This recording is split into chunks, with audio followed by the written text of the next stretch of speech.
Welcome to the Solidworks workbook. This is chapter 4 where we'll be creating a simple sketch.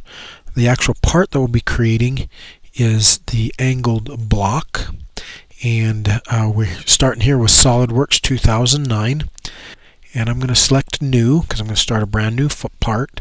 I'm going to select the part option here. This is going to give us a SLD PRT extension. Select OK. Now, by default, Solidworks will start in millimeters or metric units, and your grid will not show up as well. So before I even get started with drawing anything, I'm going to go to Tools, come down to Options, and I'm going to select under the Documents, I'm going to select Grid and Snap, and I'm going to turn that on. And right now the grid and snap is divided into millimeters, so I'm going to come over to Units, and I'm going to select the IPS, inch pound seconds, ANSI standards, back to grid and snap, and now it's in inches. So my major grid I want to be in 1 inch increments, and my minor grids I'm going to go ahead and put it in at 5. I'm going to go ahead and select OK. And now I'm ready to create my part.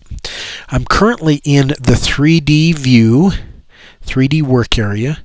So to get to the actual sketch, it's very similar to CATIA and Inventor in the fact that I need to create a sketch, but I need to create it on a particular plane. And by default, I have the 3 primary planes here. So I'm just going to go ahead and select the front plane option. And notice what happens. We are now in the Sketch 2D option here with the Sketch Tools. The Sketch tab is selected. And my grid that I set up, the 1 inch major grid lines with 5 small minor increments in between. Also, I know I'm in the sketch area because I do have this button right here.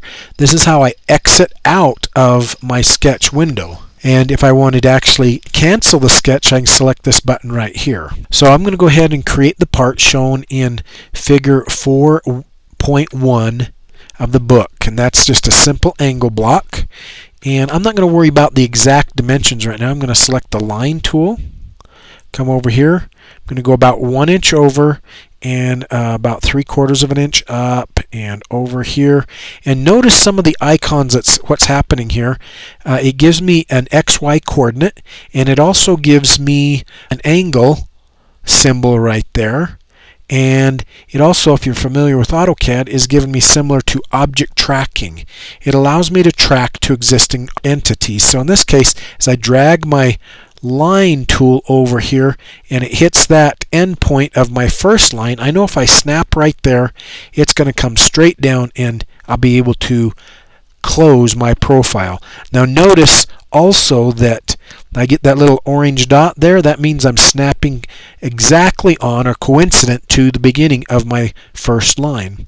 As I drag this over as well, I get a little icon with a vertical line there.